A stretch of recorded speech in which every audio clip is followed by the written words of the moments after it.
29페이지입니다. 29페이지 이 교육과정 개발 모형입니다.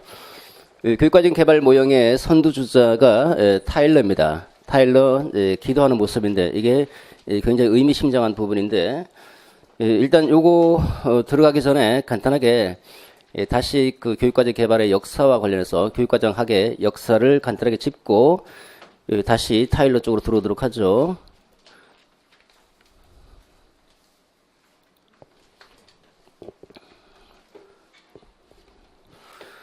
자, 아까도 설명드렸던 것처럼 이제 교육과정 개발과 관련해서 보면 이렇게 개발 모형과 실제 모형, 이해 모형 이렇게 나눠지는데 요거는 이제 80년도에 다시 나왔던 이론이지만 우리가 이제 개발 모형이라고 할 때는 아까 이제 간단하게 말씀드렸던 것처럼 파이너가 이 사람들을 이게 이제 1900부터 횡행했던 게 1920년도에서 30년도에 굉장히 횡행했는데 이 사람들을 전통주의자다, 그래서 전통주의라고 이게 칭해집니다. 전통주의.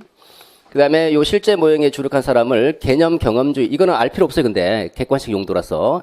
그냥 전체 배경을 이해하는 차원에서 이렇게 보시면 돼요. 개념 경험주의다, 이렇게 얘기하고요. 개념 경험주의. 그래서 요거는 이제 60년도죠. 그러니까 70년도요. 1960년도. 70년도에 이제 유행했던 거고, 이해 모형은 1970, 80년도에 들어와서 70년도에서 80년도 좀 유행했던 모형입니다. 이해 모형. 얘는 개념 경험주의, 그 다음에 이해 모형, 자기와 같은 이해 모형을 주장하는 사람들을 재개념주의 이렇게 얘기합니다. 재개념주의. 이 전통주의를 우리가 다르게 표현하면 얘는 이제 처방적 이론에 초점을 맞춘 거고요. 얘는 처방적 이론이고, 그 다음에 개념 경험주의는 이제 서술적 이론이다. 서술적 이론. 서술적 접근 방법을 취하고 있고, 이따가 이제 보시면 아시겠지만 워커의 자연주의적 모형의 특징이 뭐냐? 서술적이다, 묘사적이다, 이렇게. 여기는 특징이 뭐냐? 처방적이다, 이런 얘기가 나오거든요. 그 다음에 이제 파이너와 같은 저런 학자들을 재개념주의죠. 재개념주의는 내용에 대해서 바라본다고 그랬잖아요. 그죠? 그래서 얘는 비판적 관점이니까, 비판적 탐색적 이론이다. 비판적 탐색.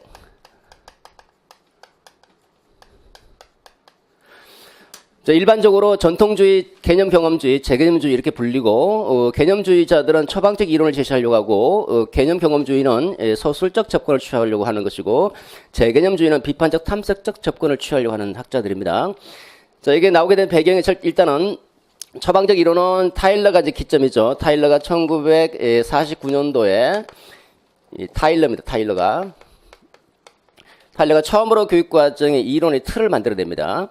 그래서 교육과정과 수업의 기본 원리, 교육과정 수업의 기본 원리라는 책을 뭐 이 사람이 책을 낸 건 아니지만 이제 학생들이 책을 냈는데 이따 타일러한테 설명드리겠지만요. 기본 원리라는 이제 책을 49년도에 이제 편찬을 해서 나오게 됩니다. 요 타일러의 이제 스승이 바로 아까 말씀드린 대로 보비트죠. 이제 보비트는 간단하게 보비트. 이 사람이 이제 1918년도에 더 커리큘럼이라는 교육과정이라는 책을 처음으로 세상에 내놓으면서 교육과정의 학문 분야를 문을 열게 된 아버지라고 볼 수 있는데 이 보비트는 시카고 대학의 이제 교수죠. 이 사람에게 영향을 준 사람이 아까 말씀드린 대로 테일러고요.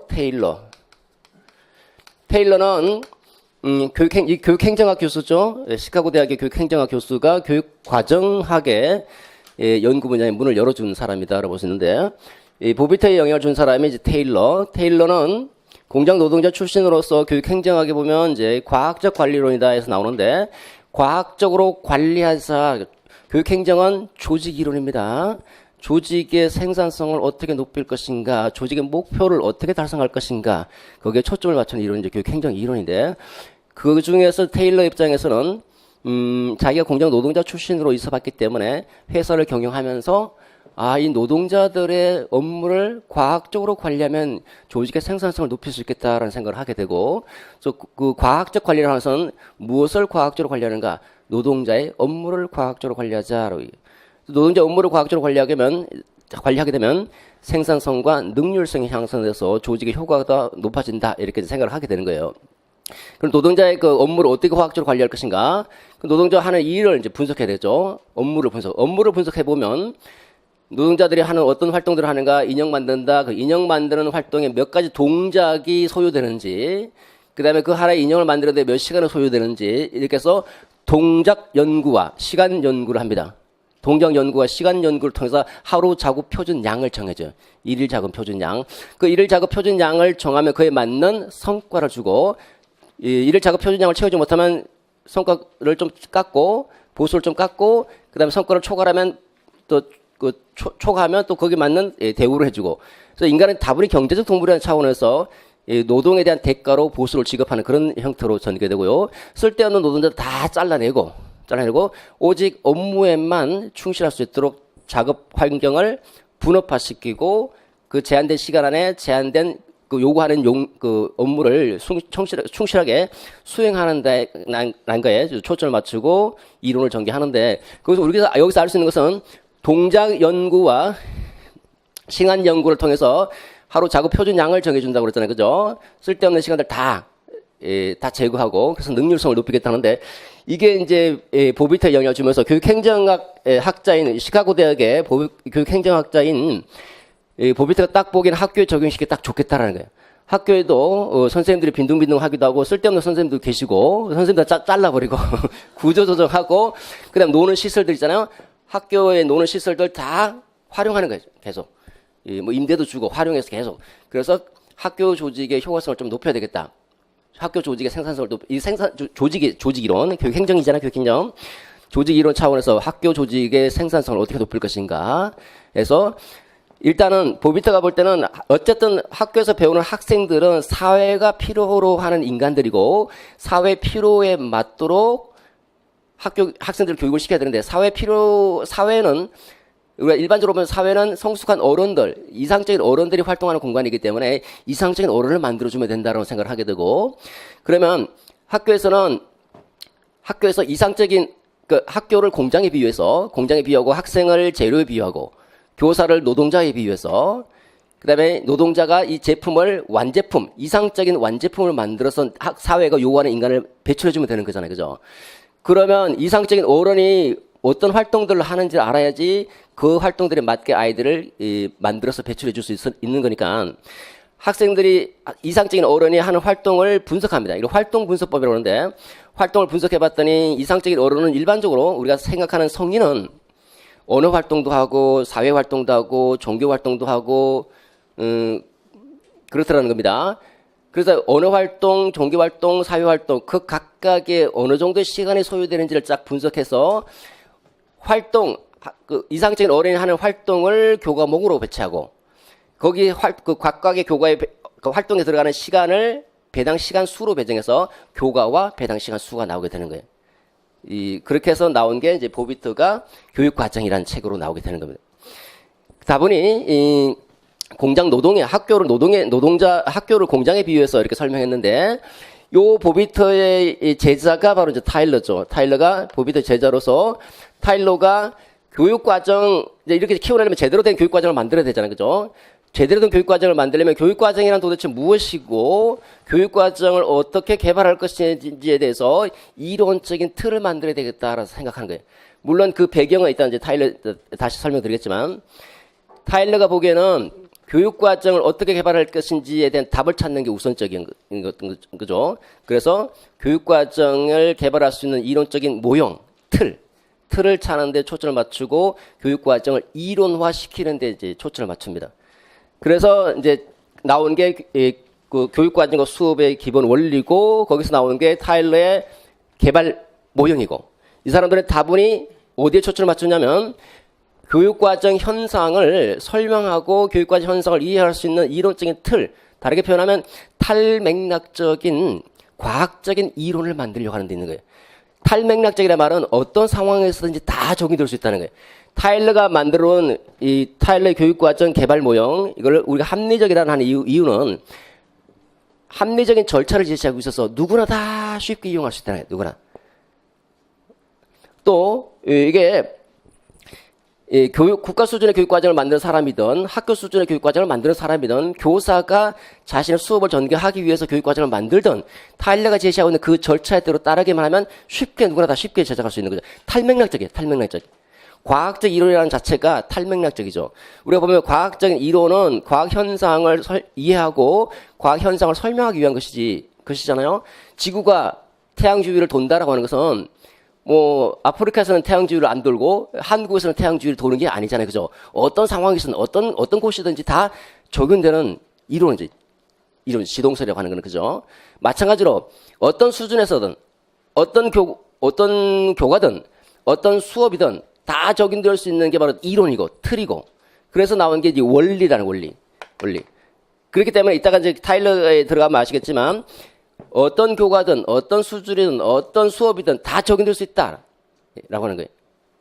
그래서 그런 처방, 절차, 일련의 그런 합리적인 처방을 제시해 주려고 했다라는 게 이게 타일러의 그 궁극적인 지향점이다라고 보시고요. 이게 지나치게 이론화 작업에 치중하다 보니까 여기 이제 어쨌든 그 타일러고 이 타일러를 개성하고 있는 사람이 이제 타바죠. 타바는 여자예요, 여자. 타일러 제자인 타바가 이제 교사 중심의 교육과정을 개발하면서 타일러 이론을 개성하면서 교사 중심의 교육과정을 개발하면서 보다 더 정교화되어 있다는 좀 더 보시면 아시겠지만 굉장히 정교화되기 때문에 정교화되어 버리면 여러분들이 어려워집니다. 외울 것도 많아지고 더 정교화된 이론을 만들어냅니다.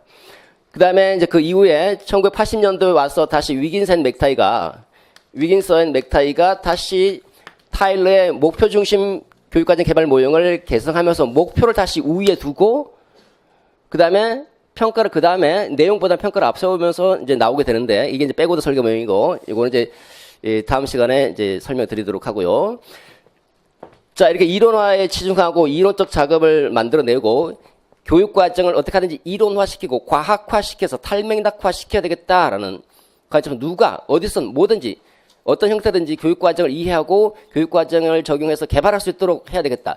요런 데 초점을 맞췄는데 이 타일러 이게 이제 전통주의자 입장입니다. 그래서 전통주의자는 뭔가의 처방을 내리는 이론을 여기다 초점을 맞추는 거고 이제 실제 모형으로 넘어가 보면 이게 이제 1969년도에 일이 이제 벌어지는 거죠. 슈왑이 보기에는 슈왑은 시카고 대학의 생물학 교수로 타일러와 친구이자 동료인데 이 슈왑은 생물학 교수인데 어떻게 교육과정 개발 작업과 관련해서 연관이 있는가? 요거는 1957년도 아까 간단하게 말씀드렸던 것처럼 엄청난 사건이 하나 발생한다는 거죠. 이 스푸트닉 소련의 인공위성 스푸트닉5가 동반자를 뜻을 갖고 있는 스푸트닉5가 최초로 인공위성을 소련에서 쏘아 올리죠. 그러니까 미국에서는 위기의식을 느끼는 우주전쟁에서 밀릴 수 있다라는 위기의식을 느끼면서 미국에서는 생물학 교수, 물리학 교수, 화학 교수들이 대거 참여해서 과학교육과정을 새로 개발하자. 이렇게 해서는 안 되겠다. 그래서 과학교육과정 진보주의자들이 그때는 진보주의자들이 지나치게 경험을 강조함으로써 학생들이 기초지식을 습득하지 못했다.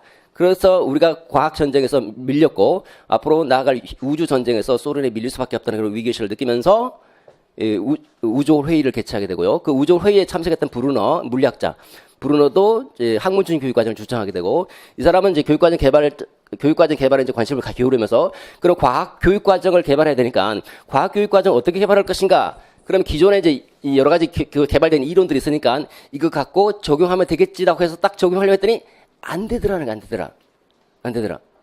왜냐면 아까 말씀드렸지만 이건 탈맥락적인 거예요. 탈맥락적이고 과학적 이론이기 때문에 어떤 상황이든지 다 적용될 수 있는데 실제로 학교 현장에서 어떤 교육과정을 어떻게 개발하고 어떻게 적용할 것인가를 봤더니 너무너무 많은 상황들이 있다는 거예요. 이런 복잡한 여러 가지 구체적 상황 속에서 저렇게 탈맥락적이고 처방적인 이론을 가지고 교육과정을 개발하려고 했더니 안 되더라. 제일 큰 난관에 부딪히는 게 서로 견해들이 너무너무 다르더라는 거예요. 하나의 교육과정을 만들고 해서 뭐 생물학을 만들어도 생물학에 대해서 어떤 부분을 중시하는 사람이 있고 또 다른 부분을 중시하는 사람이 있고 아까 제가 간단하게 말씀드렸지만 국어과 교육과정을 만든다 하더라도 예를 들어서 뭐 누구는 한문을 강조하는 한문을 넣어야 된다는 사람이 있을 것이고 누구는 한글을 강조해야 된다는 입장이 있고 누구는 뭐 병기하자 이런 입장이 있잖아요. 그죠? 이렇게 서로 간의 입장이 다르기 때문에 먼저 입장을 표명하고 거기에 대해서 수기 과정이 필수적으로 요구된다는 거예요. 수기, 논쟁을 하고 합의를 해야지 뭔가 교육과정이 잘 만들어지는데, 타일러는 목표 설정하면 돼. 이렇게 목표 설정 자체가 안 되는 거예요. 그러니까 실천적 측면에서 볼 때는 이 이론적 모형들이 전혀 도움이 안 되더라는 거예요. 전혀 도움이 안 되면서, 야, 교육과정 분야는, 이게 1969년에서 이제 얘기를 합니다. 교육과정 분야는 죽어가고 있다. 교육과정 학은 죽어가고 있다라는 선언을 하게 되네요, 선언을. 그러니까 지금까지 했던 내용들이 전부 다 자기가 볼 때는 전혀 실제, 이게 실제 모형입니다. 실제 교육과정을 어떻게 개발하는지과 관련해서 볼 때는 지나치게 탈맥락적이어서 별로 도움이 안 되고 저런 데만 치중하고 있으니까 교육과정 분야가 죽어가고 있다라는 이 타일러의 동료이자 친구의 목소리를 이제 세상에 이제 알리기 시작하죠. 그러면서 수기라는 말을 처음으로 쓰게 되고 그 수기 과정을 다시 이제 모형화시킨 사람이 워크. 워크는 토대, 수기, 토숙설, 설계, 토대, 수기, 설계라는 3단계 모형을 제시해주면서 이 사람들의 공통적인 특징은 타일러 입장에서는 교육과정이 어떻게 개발되는지 그 답을, 이론적 답을 찾는 데 초점을 맞췄다면 이 사람은 그 답을 어떻게 하면 찾아서 이론화시키려는데 초점을 맞췄다면 슈왑은 답에 어떻게 개발할 것인지 그 답에 관심이 있는 것이 아니라 교육과정이 실제 상황에서 어떻게 개발되는지 그 과정을 묘사해 주는 데 있다. 다르게 표현하면 교육과정 개발과 관련된 의사결정, 어떻게 해서 의사결정이 일어나는지 그 의사결정에 대해서 논의하려고 하는 사람이다라는 거예요. 그래서 의사결정이 한마디로 얘기하면 수기라고 하는 것이고 이 수기의 과정을 통해서 실제적으로 교육과정이 개발될 수 있다라는 거예요. 자기가 실제로 해보니까 수기의 과정을 거쳐서 과학과 교육과정이 탄생할 수밖에 없었다라는 거예요.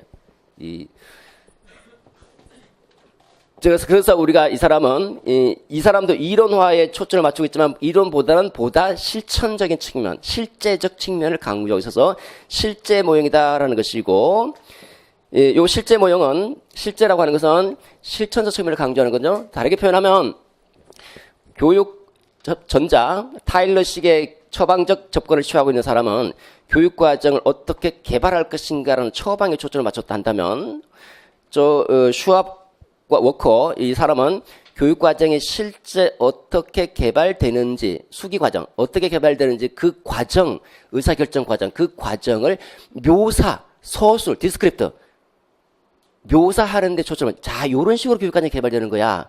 그 과정을 보여주는 거예요. 이 사람은 과정을 서술, 디스크립트, 묘사한다. 그래서 서술적 접근이다라고 얘기하는 거예요. 조금 더 실천적이죠? 그 다음에, 뒤에 이해 모형이 이제 등장하면서, 요거는 이제 파이너가 나와요. 파이너. 1970년도, 파이너가 보기에는 교육과정 분야가 죽어가고 있다는 슈왑의 목소리에 옳다, 잘 됐다. 슈왑이 선언했던 것처럼 이제는 교육과정은 개발의 시대는 지나고, 개발주의, 전통주의입니다. 개발의 시대는 지나고 이해 시대가 도래했다 하면서 교육과정, 이제까지 개발된 교육과정 내용 한번 들여다봐야 되겠다. 교육과정 내용을 들여다봐야 되겠다 하면서 그 뒤에서 백그라운드로 받치고 있는 이론, 철학적 사조가 포스트 모더니즘은 데리다, 미셸 푸코와 같은 사람들을 보면요, 지식은 객관적이지 않고 주관적이다라는 거예요.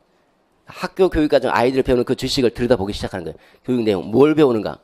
그래서 파이너가 이렇게 명칭을 짓죠. 전통주의자, 개념 경험주의자, 재개념주의, 우리는 다시 개념화시키는 재개념주의자다. 이렇게 하면서 얘는 어디에 초점을 맞추면 교육과정에 대한 이해에 초점을 맞추고 비판적으로 바라보려고 한다는 겁니다.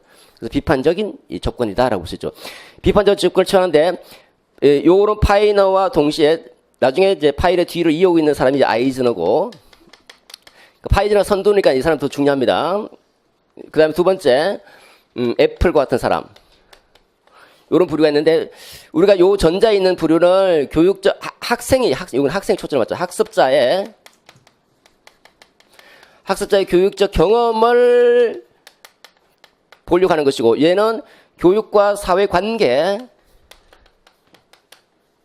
여기다가 초점을 맞추고 교육 내용을 들여다보려고 하는 거예요. 학교에서 배우는 교육 내용이 뭔지 요거를 이해하고 비판하려고 하는 거예요. 이해하고 비판. 그러니까 우리가 파이너가 이제 실존적 재개념주의자거든. 실존적 재개념. 실존의, 그러니까 교육 내용을 이 사람들은 뭐라고 써야 할까? 처방적 접근이고, 이론에 초점을 맞추다 보니까 탈맥락적이라고 했잖아요. 탈맥락적이다. 탈맥락적. 학교에서 배우는 지식들이 전부 다 탈맥락적 지식이라는 거예요. 탈맥락적 지식이니까 그 탈맥락적 지식을 학생들이 계속 암기하고 외우고 하다 보니까 자신의 생활적 경험과 전혀 관계가 없는 것들을 외우다 보니까 아이들이 미쳐버리더라는 거예요. 자아 분열증이 일으키고 자아가 분열되고 그다음 교사에서 평가받으면서 자기 그 개성을 자기 자신을 상실하고 자기애를 상실하고 그러면서 미쳐버리더라. 광기로 넘어가 버리더라는 거예요. 그래서 학생의 실존적 의미를 회복하기 위해서는 무엇을 경험했는지 실존적 경험에 초점을 맞추고 경험과 반성, 체험에 초점을 맞추고 실존적 의미를 회복하자라는 식으로 얘기를 하는 거예요.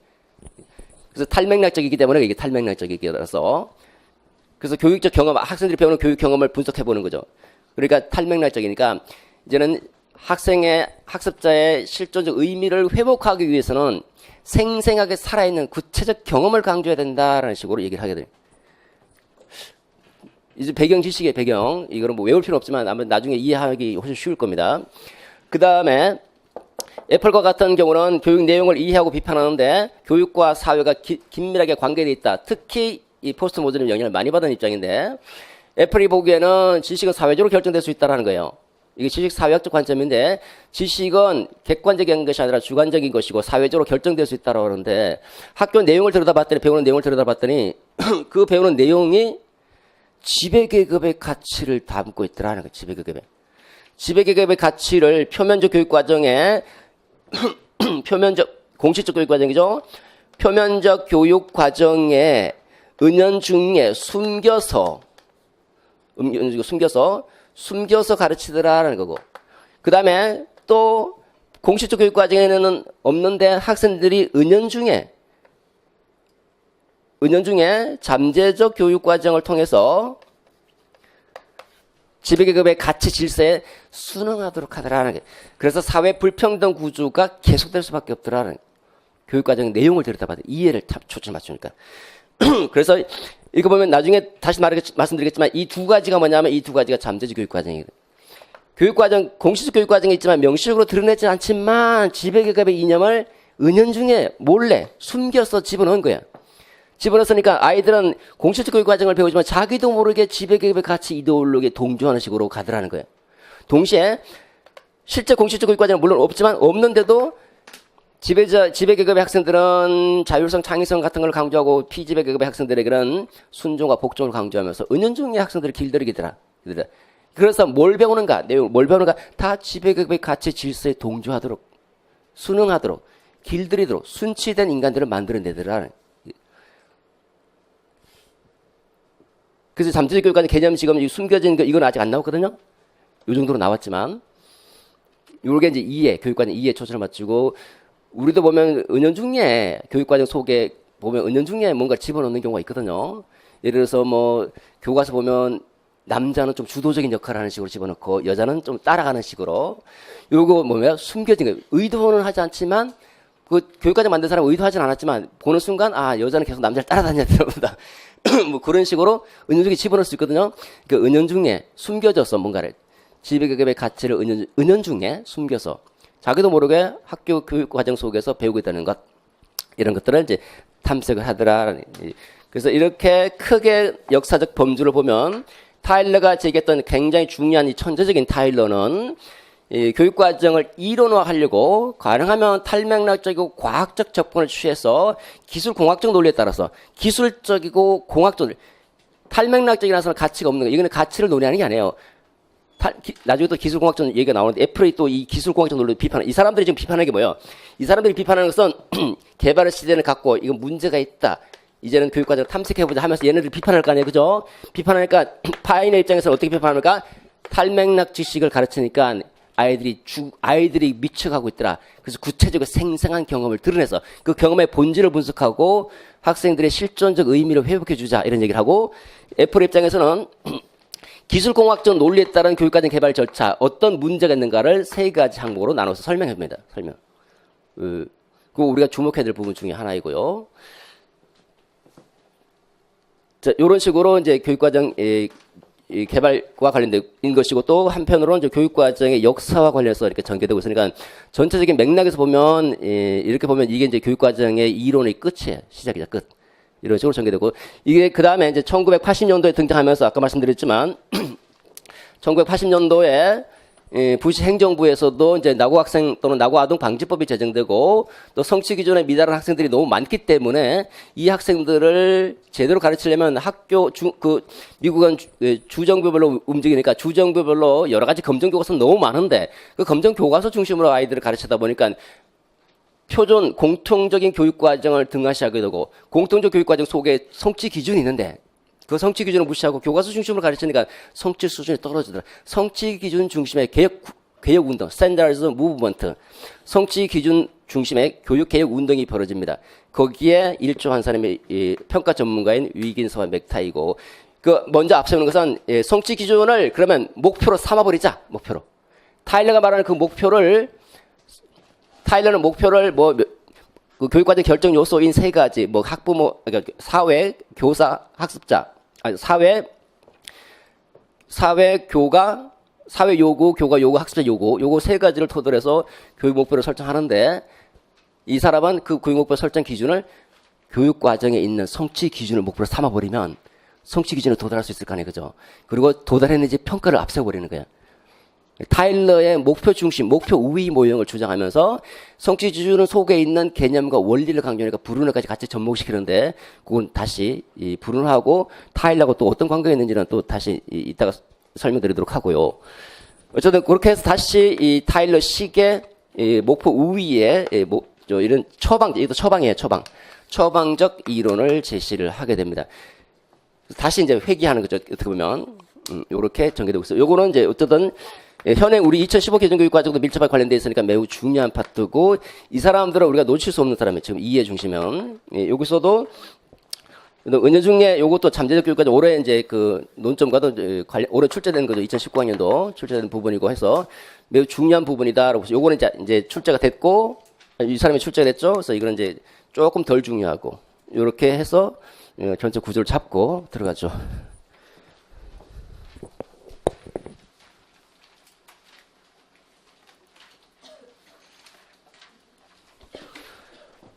여러분 교육과정은 공부하면요 교육과정이 제일 쉬워요. 조금 이론적인 측면도 있는데 이제 좀 구조 파악하고 그다음에 교육과정을 공부를 하게 되면 교육과정 내용은 뭐 별거 아니에요. 정말 주요 특정 과목이 주요 특정 과목. 굉장히 중요한 영역이지만 주요 특정 과목이다라고 볼 수 있는데요. 자 그러면 타일러가 이제 등장해서 타일러가 처음으로 교육과정을 이론화하는 이론화. 그 중에서 어떻게 교육과정을 개발할 것인지에 대해서 이론적 틀과 모형을 처음으로 제시한 사람이다라고 볼 수 있고요. 여기서 탈맥락적인 다시 말해서 어떤 수준, 어떤 교과든지 어떤 사람이든지 누구든지 다 이용할 수 있는 이론적인 그런 틀, 모형을 제시하게 되는데 이 사람은 타일러는 아버지가 목사였어요. 목사이기 이전에 의사였어 처음에는. 아버지가 의사인데 의사로 재직하면서 돈을 많이 벌었어. 굉장히 많이 벌었어. 너무 돈을 많이 벌다 보니까 삶의 회의가 생긴다를. 돈을 많이 버는데 삶의 회의가 생긴다. 저는 빚이 너무 많아서 저는 마이너스인 사람인데 어떻게 돈을 많이 벌었으면 그렇게 인생의 회의가 생기는지 잘 모르겠지만 인생의 회의가 생기면서 목사로 전향합니다. 목사로. 그리고 목사 집안의 아들이죠. 아들이 지금 여자지만 목사 집안 아들로서 목사 집안의 가족이 된다면 어떤 일이 벌어지냐면 아침에 일어나자마자 무엇부터 먼저 하냐면 기도부터 먼저예요. 기도. 아버지가 목사니까 자 기도하자. 하나님 아버지 어쩌고저쩌고 하면서 성경 말씀하고 이 성경 말씀을 오늘의 말씀으로 삼고 하루를 생활하겠습니다. 이렇게 하잖아요. 그죠? 이게 뭐예요? 성경 말씀이 곧 하루의 시작이 목표잖아요. 목표. 이 목표를 세우고 그다음에 실제 생활하고 실제 생활한다는 말은 교육과정으로 본다면 아이들이 이제 가르치는 거겠죠. 가르치고 집에 돌아와서 자기 전에 또 뭐예요? 또 기도하잖아요. 기도하자. 그래서 주여 죄송합니다. 이렇게 회개할 거 아니에요. 그죠? 회개하면서 오늘 하루를 반성하죠. 목표에 비추어서 반성할 거 아니에요. 그죠? 그게 뭐예요? 평가죠. 평가. 이런 삶의 과정을 겪고 이제 대학에 진학하고 대학에서 진학하면서 과외 활동을 해요. 과외 활동하면 여러분들 과외 해보신 분들은 아시겠지만 학부모 만나자마자 무슨 얘기합니까? 우리 애들 성적이 걱정인데요. 성적 좀 올려주세요. 성적이 목표가 되는 거 아니에요, 그죠? 수학을 잘못해 수학을 잘하게 해주세요. 그게 목표가 되는 거죠? 그럼 수학을 잘하게 한다. 성적을 잘하게 한다. 그 목표를 기준으로 해서 여러분들이 어떻게 합니까? 교과서 갖다 놓고 가르치는 게 아닐 거 아니에요, 그죠? 그와 관련된 그 학습자의 수준에 맞는 내용을 끌고 올 거 아니에요. 목표 설정됐으면 이 학습자 수준에 좀 기초가 부족하다면 기초에 맞는 내용을 여기저기 자료 다 수집해갖고 정말 열심히 하는 사람은 그 다음에 그걸 다시 또 순서대로 좀 어려운 쉬운 것부터 이제 어려운 순서대로 이렇게 다시 뭐 하는 거예요? 조직하잖아요. 조직해서 가르치고 얘가 제대로 가르친 그 목표에 내가 의도하는 목표에 도달했는지 아닌지 평가한 다음에 자, 중간고사 보러 가봐. 이렇게 하잖아요. 그죠? 그러면 이제 쑥쑥 성적이 올라가면 여러분들 임금도 같이 이렇게 올라가죠. 이것도 보면 우리가 뭘 가르치는 것인가라는 것도 마찬가지로 교육 과정이잖아요. 목표를 딱 앞세우고 그다음에 그 목표를 달성하기 위해서 관련된 내용 뽑아오고 이제 순서대로 쭉 체계화시킨 다음에 잘했느냐 아닌지 평가를 해갖고 내보내잖아요. 그죠? 이것도 여기서 이제 영향을 받게 되고 저는 개인적으로 저도 이제 대학 다닐 때 이제 과외 경험이 있는데 뭐 과외 경험 여러분들도 과외도 하죠. 그죠? 학교 다닐 때 그 중에 제일 기억에 남는 게 두 개가 있는데 하나가 이제 제 친구가 여기 서울에 제 친구가 다니는 그 대학 교수의 아들을 고3인데 과외를 시키고 싶었는데 시험이 얼마 안 남았어요. 저한테 연락을 와서 야, 너 과외할 생각 없냐? 했더니 과외 괜찮은데? 그랬더니 누군데? 그랬더니 지금 고3이라 고3? 야, 시험이 지금 며칠 안 남았는데 한 보름 정도가 남았어요. 보름 정도 남았는데 무슨 과외냐? 그랬더니 아니야, 그냥 쪽집게 과외인데 나보고 쪽집게 해서 찝으라고? 나 못해. 그랬더니 아니야, 걱정하지 마. 네가 그 친구로 다른 말로 했지만 제가 다시 이 교육과정으로 각색하면 네가 그 학생의 그 대학 합격의 목표를 달성하기 위해서 필요한 내용을 선정하고 조직해서 가르칠 필요가 없어. 그래? 뭔데? 그랬더니 그 아버지, 그 교수 아버지가 이 친구가 이제 육군사관학교 가고 싶은 거예요. 이런 얘기 해도 되나 모르겠네. 이름을 뭐 거론하지 않으니까. 누군지 대학 명칭도 제가 말씀 안 드렸잖아요. 누군지 모르죠. 어떤 자제인지 모르죠. 그러니까 이 친구가 육군사관학교 가고 싶어 하는데 육군사관학교에 나보고 이제 국어 맡아달라는 거예요. 국어 그 출제 교수하고 친구예요, 친구. 그러니까 이 친구가 출제위원으로 들어간다는 거예요. 들어가니까 이 교수가 이 친구한테 뭐가 출제될지 미리 다 가르쳐 준 거예요. 이거 내가 들어가면 요거 출제하니까 요거 준비해서 보내. 이렇게. 그럼 저는 이미 선정이 됐잖아요. 그죠? 내용 선정도 돼 있고, 또 제가 할 수 있는 거는 선정된 내용을 가지고, 그걸 잘 가르쳐 주기만 하면 돼요. 교수 학습만 하면 되는 거니까, 괜찮아. 얼만데? 꽤 많이 줄게. 꽤 많이 받았어요. 이렇게. 쪽집게기니까 더. 제가 찝은 건 아니지만 그 사람이 찝어준 거니까. 그래서 해서 한 일주일 정도인가 했던 기억이 납니다. 논술도 해달라고 해서 논술도 해주고, 그래서 논술은 잘 할 수 있으니까 해서 갔습니다. 그 다음에 다 잊어버리고 있다가 한참 뒤에 물어봤습니다. 궁금해서. 야, 그 친구 어떻게 됐니? 그랬더니, 떨어졌는데, 갑자기 책임감이 밀려오잖아요. 돈은 많이 받았는데, 왜 떨어졌대? 그랬더니, 출제 교수가 바뀌었대. 출제 교수가 바뀌어버린 게 그때. 그래서 사회는 이렇게 잘 돌아가고 있습니다. 힘이 없는 여러분들이나 저는 어떻게 해야 됩니까? 그냥 열심히 공부할 수밖에 없어요. 열심히 합심해서 우리는 힘이 없으니까 그냥 주어진 거 그냥 묵묵하게 이렇게 공부해 나가야 되죠. 어쨌든 이런 과외 경험도 하고 그리고 이제 본격적인 이제 전문가가 되는 게 시작하는데 그때는 언제냐면 진보주의자들이 교육 철학 나중에 이제 교육 철학 다 보시면 교육 철학은 미국의 교육 철학 사조가 진본 항제예요. 진본 항제. 진보주의, 본질주의, 항존주의, 재건주의 이렇게 전개되는데 진보주의에 대한 비판을 제기한 사람이 본질주의거든요.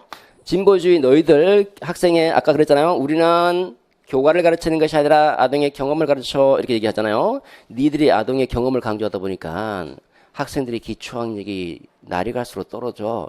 왜 지식을 체계적으로 전달하고 가르치지 않느냐 해서 엄청난 비난을 쏟아냅니다. 그래서 그 진보주 입장에서는 그러면 여러분들이 너희들이 사회 요구에 부응하지 못하고 사회 엘리트들을 양성하지 못하고 기초 학력이 저하되니까 너희들이 문제다라고 비난을 하면 여러분 보통 비난을 받으면 두 가지 종류로 나타납니다. 하나는 그래 내가 잘못했어. 이게 온건주의. 또 하나는 뭐야 내가 왜 이렇게 하잖아요. 그죠? 강건주의. 온건주의 입장에 있는 사람은 그래 우리 다시 한번 뭔가 문제가 있으니까 사회 요구나 필요를 반영해서 교육을 하고 싶어. 그렇게 사회 요구까지도 반영할래 하는 그런 움직임이 발생하는데 그 움직임의 기류가 바로 킬패트릭의 프로젝트 학습법으로 나타나고 올센의 지역사회로 전개가 됩니다. 올센의 지역사회 킬패트릭의 프로젝트 학습은 사회 실제 생활과 관련되는 것을 학교 현장으로 끌고 와서 가르치는 거예요. 그래서 사회에서 사회에 필요한 인간을 길러내주는 겁니다. 그러다 보니까 미국 같은 경우 아까 말씀드렸지만 지역사회라고 하는 것이 그 커뮤니티라고 하는 게 미국은 주정부별로 움직이는 거잖아요. 주정부, 그 주에 해당되는 지역사회 문제들을 학교 교육 현장으로 끌고 와서 그 문제를 해결할 수 있도록 이렇게 해주는 거예요. 그런 게 온건주의 입장이고, 그 다음에 강건주의는 뭐야? 우리가 왜 기초학력에 문제가 있는데 애들이 우리 때문에 공부를 못한다고 한번 연구해보자. 그래서 8년 연구를 합니다. 8년 연구. 8년 동안 8년 연구의 책임자가 돼 있어. 타일러가.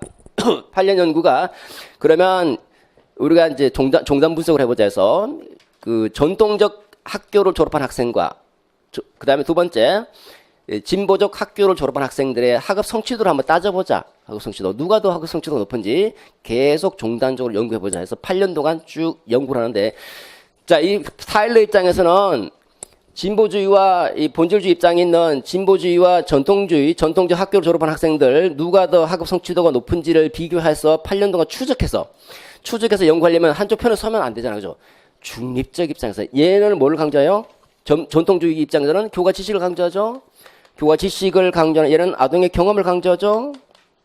그럼 여러분들은 무엇을 가르칠 것인가에 대해서 야 경험을 가르치는 것이 좋아 지식을 가르치는 것이 좋아 이렇게 일단 편견을 갖고 들어가면 안 되니까 진보주의와 전통주의에서 어떤 교육과정을 개발해서 어떻게 가르치고 있는지 쭉 분석할 거 아니에요. 진보주의가 표방하고 있는 교육 목표와 교육 내용, 교육 방법들을 쭉 살피고 전통주의 입장에 있는 그것들도 역시 쭉 살피면서 같이 중립적 입장에서 8년 연구를 수행하는 거죠. 그 종단적인 분석을 통해서 추적해봤더니 결과적으로 진보주의 학생들의 학업 성취도가 떨어지지 않고 오히려 우수하고 학교 생활도 더 잘하더라는 거예요. 그 뒤에 어디 있습니다. 어디에? 예? 30페이지? 어디 있는데 뭐 중요한 게 아니니까요.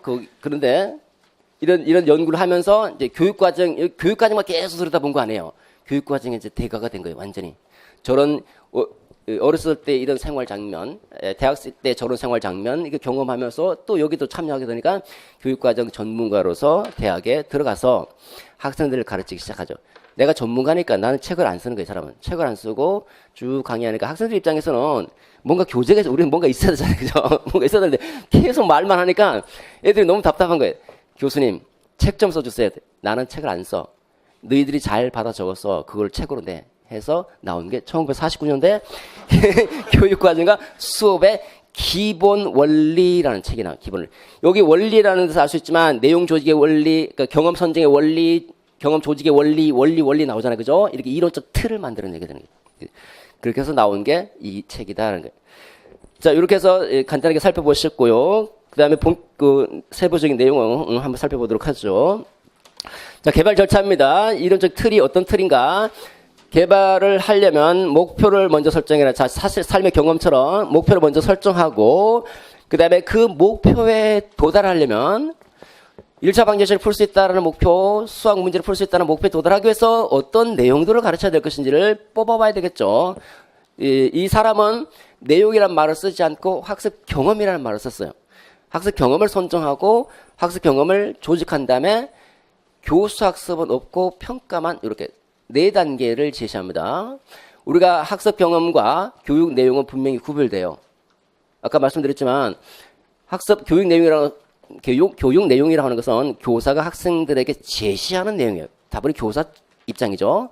학습 경험은 학습 활동에서 학생들이 경험하는 거예요. 똑같은 내용이라 하더라도 경험의 수준과 내용은 다 달라질 수 있는데 그런데 자기는 그런 얘기 분명히 합니다. 나는 학습 경험이라고 하고 있지만 이것은 곧 내용을 의미한다. 내용. 어떻게 보면 약간 경험이라고 그러면 약간 진보주의적 색채 어느 정도 있다고 그랬어요. 진보주의는 학생 경험을 강조하는 거니까. 그렇지만 혹시 오해를 살까봐 나는 교육 내용과 경험을 동일한 것으로 간주한다. 이렇게 얘기를 하고 있거든요. 다분히 어떤 가치 중립적입니다. 가치 중립적이라는 것이 이게 기술공학적 논리거든요. 기술공학적 논리 자체가 가치 중립적인 겁니다. 나중에 다시 애플 할 때 설명드리겠지만. 자, 그래서 요거를 이제 현대적 의미에서는 경험을 다시 교육 내용으로 바꾼 거죠. 그죠? 똑같은 말이지만. 이 사람은 어쩌면 똑같은 의미로 썼으니까.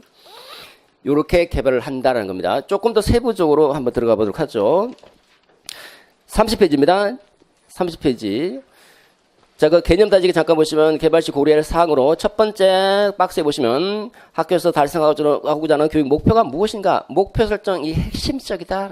목표부터 설정하고 목표 이루기 위해서 필요한 경험을 선정 조직한 다음에 평가한다라고 그러잖아요. 두 번째, 목표를 달성하기 위해서 어떤 경험을 제공해야 돼? 어떻게 경험을 제공해야 될 것인가?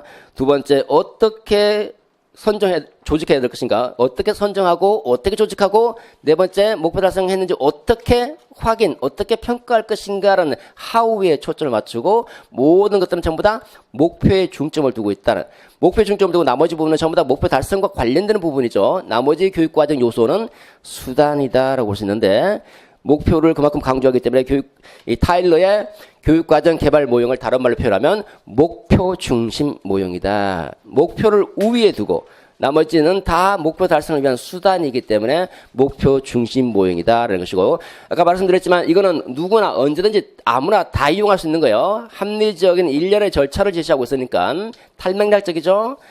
합리적인 모형이다라는 별칭이 있어요. 두 가지 별칭으로 불리는데, 그 다음에 목표 설정부터 보시면 목표를 어떻게 설정하는가? 처음부터 1차 방정식을 풀 수 있다라는 구체적 목표가 설정이 되는 것이 아니라 두 가지 단계를 거친다는 거예요. 첫 번째 단계가 잠정적 교육 목표를 먼저 추출하고, 두 번째 이제 구체적 교육 목표를 설정, 이렇게 두 가지 단계. 거기에 그림에 보시면 하단에 색깔이 칠해져 있죠. 그죠? 목표 몇 단계? 두 단계 거친다. 두 단계. 잠정적 교육, 그림을 보시면서 설명해 주시면 됩니다. 잠정적 교육 목표를 추출할 때는 그 교육 목표 추출과 관련해서 목표 설정 자원이, 잠정적 교육 목표 설정 자원이 있는데 세 가지예요. 학습자, 사회, 교과 측면.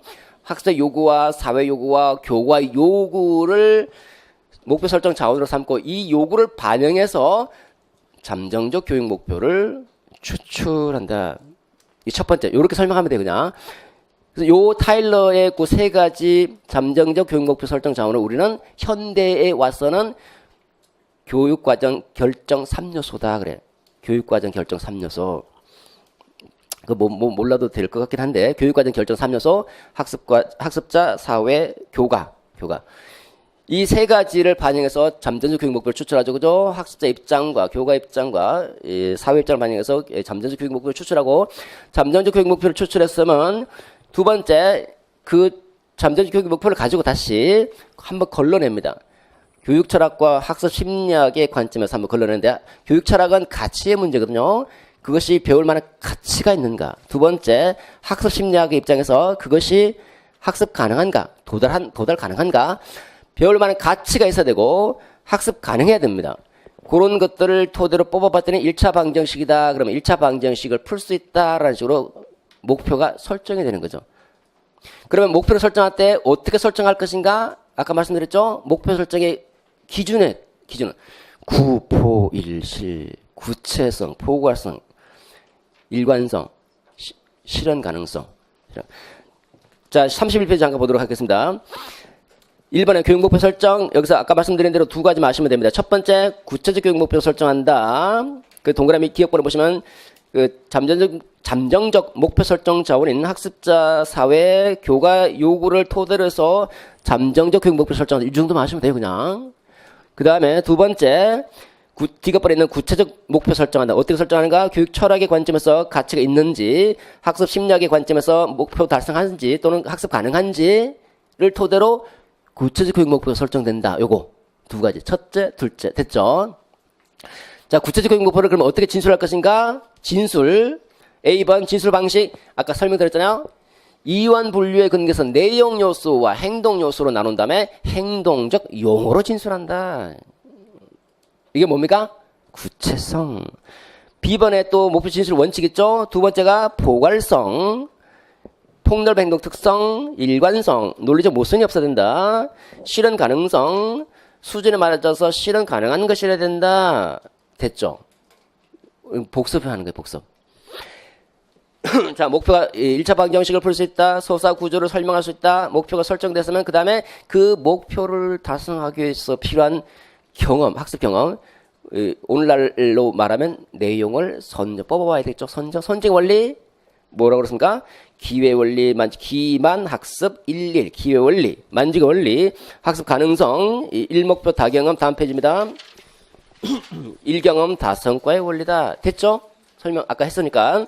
그 다음에 이렇게 내용을 뽑아왔다. 다시 체계적으로 순서화 시켜야 되겠죠? 이게 조직하는 겁니다. 체계화하고 구조화하는 거. 개개통이다. 개소성, 계열성, 통합성. 이렇게 조직했으면 이제 교수 학습한 다음에 평가해야 되겠죠? 평가할 때는 평가 도구를 만들어야 되죠. 평가 도구를 만든 다음에 목표 도달 정도를 확인해 봐야 되겠죠? 얘가 목표 도달했는지. 확인해서 목표 도달 정도가 부족한 대부분의 학생들이 목표를 잘 도달을 하지 못한다면 다시 목표 수정 이렇게.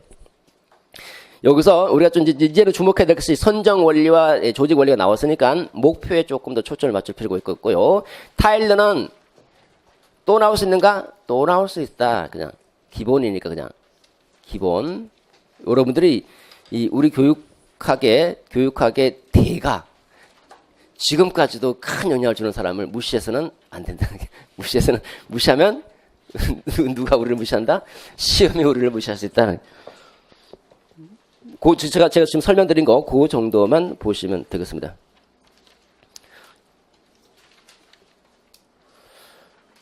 자, 그 다음에 33페이지로 넘어가죠. 33페이지 특징 쓰라라고 할 수 있거든요. 특징 쓰라 그러면, 자, 특징하면, 타일러 쭉 우리가 전반적으로 이해했던 것처럼 이 교육과정 개발 모형의 특징이 뭐냐? 별칭이 특징이다. 그죠? 별칭.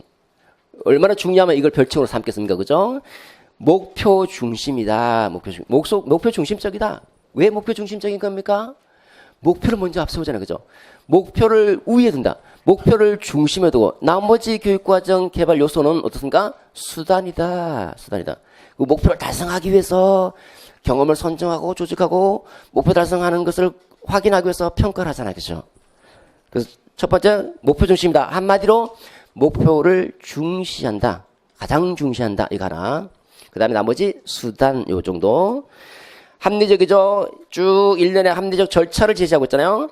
합리적 절차를 제시하니까 얘는 탈맥락적 관점에서 합리적 절차를 제시하고 있으니까 누구나 교육과정을 쉽게 이 모형을 쉽게 적용하고 쉽게 활용할 수 있다. 합리적이다.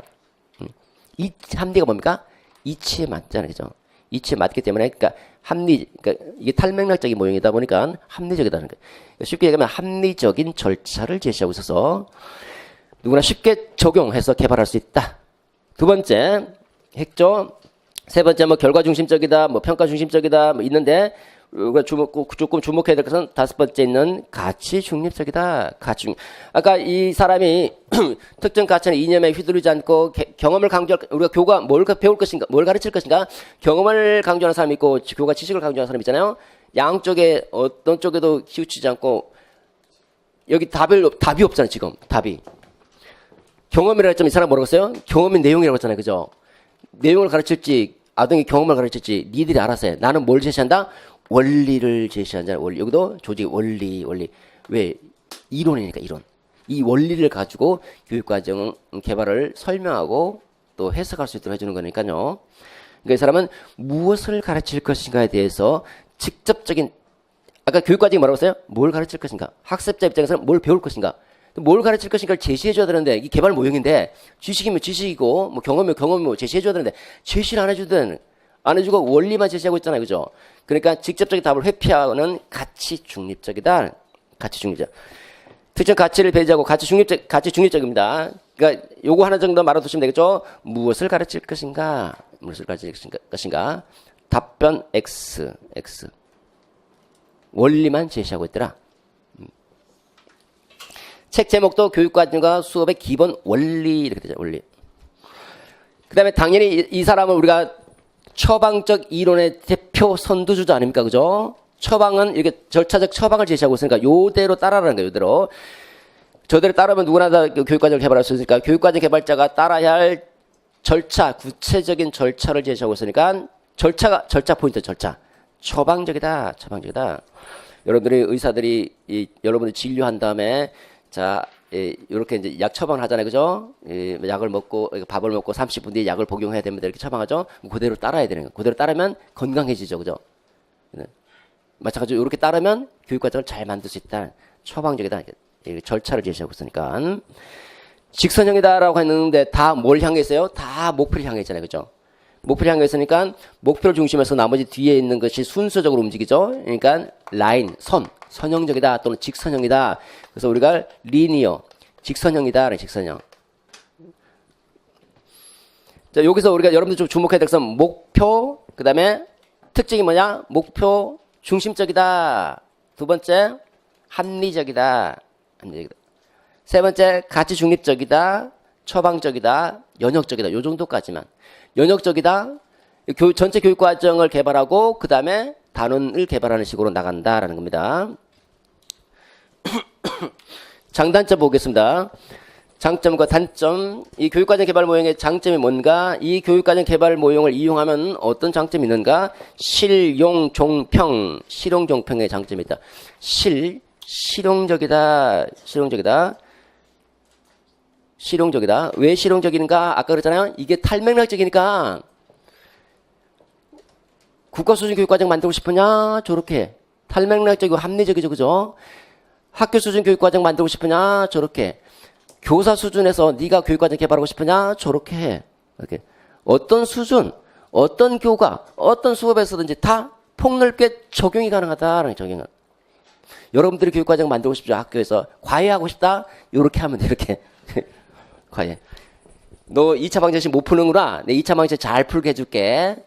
2차 방정식 너 수준을 봤더니 그 수준에 맞아야 되잖아요. 원리에 맞춰서 쭉 내용 뽑아오고 그걸 순서적으로 다시 조직한 다음에 평가해서 목표에 도달했는지 확인해주면 되는 거잖아요. 그죠? 우리 학교 국가 수준 교육과정도 보면 목표 설정, 목표 내용, 선정 조직, 내용 부분 있고 그다음에 교수학습 부분 있고 평가 있잖아요. 그죠? 여기 영향을 받은 겁니다. 그다음에 그러니까 실용적이다, 폭넓게 적용이 가능하다는 겁니다. 어떤 수준, 어떤 교과 정도 기억하시면 되겠죠? 두 용이하다, 쉽다. 왜 쉬웁니까? 합리적인 절차대로 따르기만 하면 된다는 거죠. 합리적인 절차, 여기 포인트죠? 합리적인 절차를 제시하고 있기 때문에 쉽다. 교육과정을 개발하기가 쉽다. 용이하다가 뭡니까? 쉽다. 종합적이다. 이거는 교육과정과 수업을 구분하지 않는다는 거거든요. 교육과정 개발할 때도 이렇게 네가 수업하고 싶으냐? 저렇게 개발해. 과외하고 싶으냐? 저렇게 개발해. 그러니까 그 책에도 보면 교육과정과 수업의 원리잖아요. 교육과정의 원리이자 수업의 원리라는 거예요. 그러니까 교육과정과 수업을 구분하지 않고 있다는 거예요. 않고 수업을 할 때도 저렇게 교육과정 만들고 그 다음에 교육과정 만들 때도 저렇게 만들고 그러니까 교육과정과 수업을 구분하지 않고 저렇게 4단계로 제시를 하고 있다. 그래서 보면 여기도 교육과정과 수업을 같이 묶어버렸기 때문에 교수학습 파트가 빠져버렸어요. 그냥 빠져버리고 이렇게 제시를 하고 있고요. 4개점입니다. 마지막이죠. 평가의 구체적 지침을 제공해주고 있다는 거예요. 평가. 여러분들 평가할 때 평가가 뭐예요? 목표 도달 정도로 확인하려고 하는 거잖아요. 그죠? 이 사람은 목표를 앞세우고 있잖아요. 목표를 앞세우니까 목표 도달 정도로 확인하기 위한 평가의 구체적 지침을 제공할 거네요. 그죠?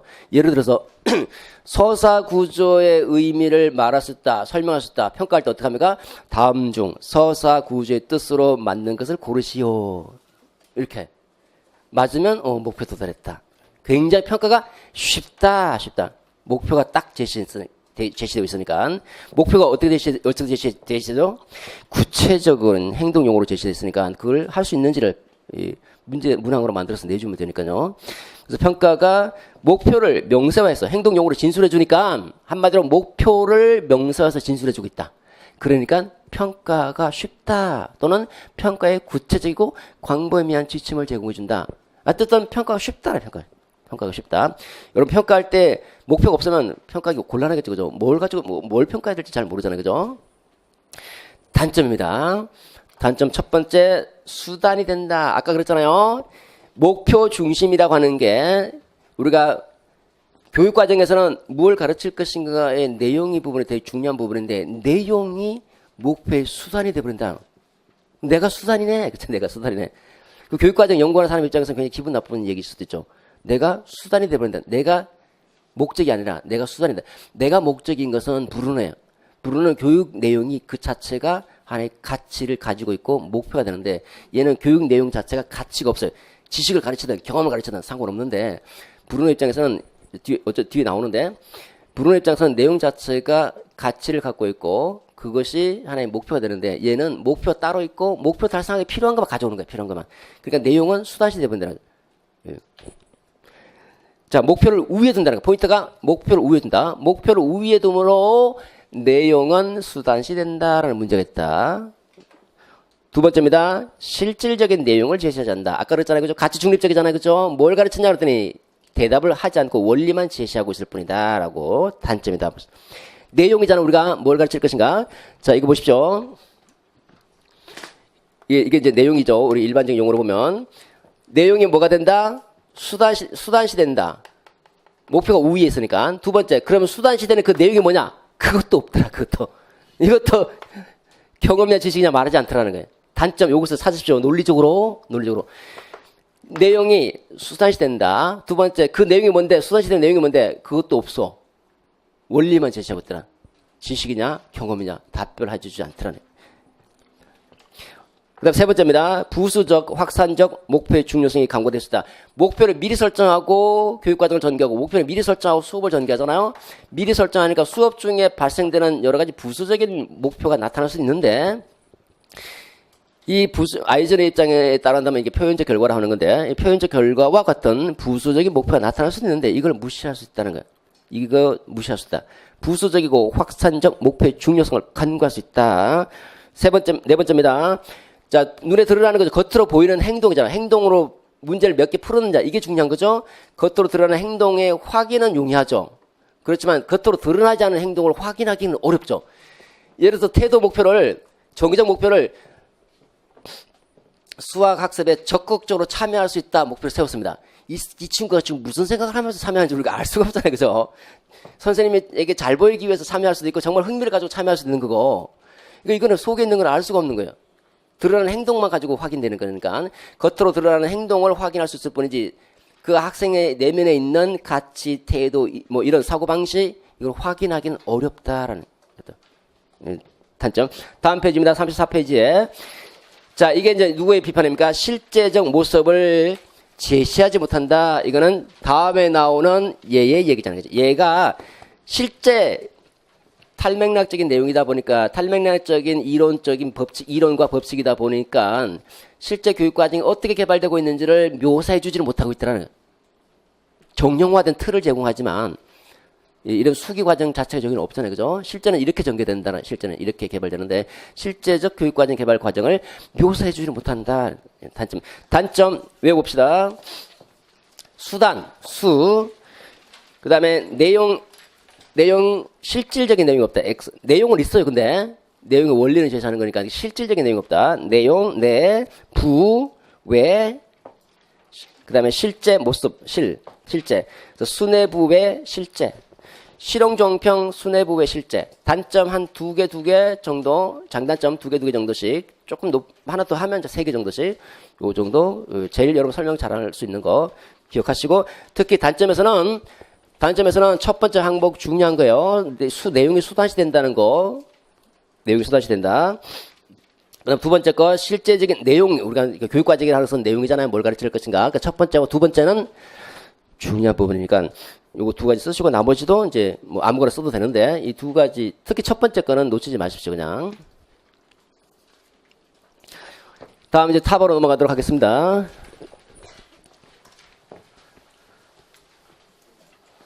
자, 이 탑안은 여자인데 지금 이제 남자가 탑안 여자입니다. 자, 타일러의 이론을 개성하고 있고 타일러의 제자인 탑안은 타일러를 좀 더 발전시켜서 이제는 조금 더 정교화된, 아까는 교사가 하든, 뭐, 교육과정 개발자가 하든, 뭐, 교수가 하든, 누구든지 다 개발할 수 있는데, 이번에는 학교 수업을 담당하는 교사가 교육과정을 어떻게 개발해야 될지를 이론적인 틀로 보여주려고 합니다. 처방하죠. 역시 마찬가지. 다 처방적 이론들 가드립니다. 처방을 제시해 주려 하는데, 자, 우리가 수업하는 교사 입장에서 보면, 자, 먼저 1단원 펴보세요. 1단원 가르치고, 그 다음에 넘겨서 2단원 가르치고, 이렇게 가르칠 거 아니에요. 그죠? 수업하는 교사 입장에서 볼 때. 그러면 교육과정 하나가 만들어지려면 한 단원이 다 끝난 다음에 전체 교과가 만들어지죠. 그죠? 이렇게 학교 그러니까 교육과정은 누가 만들어야 된다? 이 사람이 볼 때는 수업을 운영하는 교사가 교육과정을 개발해야 된다는 이런 입장이고, 어떻게 개발하는데 한 단원씩 개발해서 전체 교과로 나가야 된다. 이렇게 설명하고 있는 겁니다. 그래서 거기에 개관에 잠깐 보시면 동그라미 1번에 교사 중심 모형이죠. 교사에 의해서 개발된다. 그래서 두 번째 줄에 한 단원 만드는 뜻부터 전체 교과로 나가는 식으로 교육과정 개발 모형을 제시하고 있다라고 볼 수 있죠. 자, 이게 정교화할수록 더 복잡해집니다. 뭔가 상당히 많습니다. 개발 절차가. 이거 외워야 되느냐? 외워야 됩니다. 많은데요. 어쩔 수 없습니다. 외워두십시오. 작년에 어떤 분이 그러더라고요. 작년에 뭐 다중지능 이런 구성 요소도 그렇고 또 중간중간에 되게 세부적으로 제가 중요한 건 세부적으로 들어가거든요. 그랬더니 어떤 선생님이 9월에 왔어요. 9월에 딴 강의 듣다가 기영모 선생님 강의를 들었다고 그러더라고요. 저한테 와서 첫 시간부터 무너지기 시작하더라고요. 첫 시간에 와서 그때 모의고사 시즌이잖아요. 모의고사 시즌. 저는 그 사람 참 다행인 게 모의고사를 보면 저는 모의고사만 해설하는 것이 아니라 다시 내용 정리해 주거든요. 그래서 모의고사를 보면서 첫날부터 깨지기 시작하는데 깨져서 상담하는데 아주 얼굴이 이상하더라고요. 선생님 왜 그랬어요? 그랬더니 아 선생님 이런 거 해야 됩니까? 그런 거예요. 순간 이 친구 봐라. 반발하네. 근데 별로 하고 싶지 않은 선생님 이런 것도 해야 돼요. 그러더래요. 그래서 그 어디서 배웠냐 그랬더니 누구한테 배웠는데 근데 거기서 선생님 이런 거 하지 않아도 된다고 그랬는데 왜 선생님 이거 해야 되냐고 그랬더니 구체적으로 나옵니다. 그리고 선생님 변형적 지도성요. 그런 얘기 했어요. 똑같이 변형적 지도성 이거 안 배워도 된다고 그러던데요. 그냥 새로운 지도성 이런 거서 뭉뚱그려서 그냥 알면 된다고 그러는데 안 돼요. 안 돼요. 그 변형적 지도성 명칭 어떻게 씁니까? 그러더니 다행히 이제 제가 그 수업을 하면서 이제 그 내용을 정리해 주니까 그제서야 내용 정리 헉헉헉 그러면서 따라왔어요. 올해 18점인가? 점수를 정확하게 잘 모르는데 합격했어요. 이 친구가. 이 친구는 나중에 그러더라고. 선생님 정말 저는 행운아였다고. 이 침몰하는 배에서 이탈해서 살아남았다고. 그러면서 제가 외우라는 걸 외웠기 때문에 더군다나 막막했는데 정리까지 해줘서 그나마 따라갈 수 있었다고 그러더라고요. 그래서 한 10몇 점 차이로 1차 합격했어요. 진짜. 그 경기도 이제 1차 합격해서 2차 준비하고 있습니다.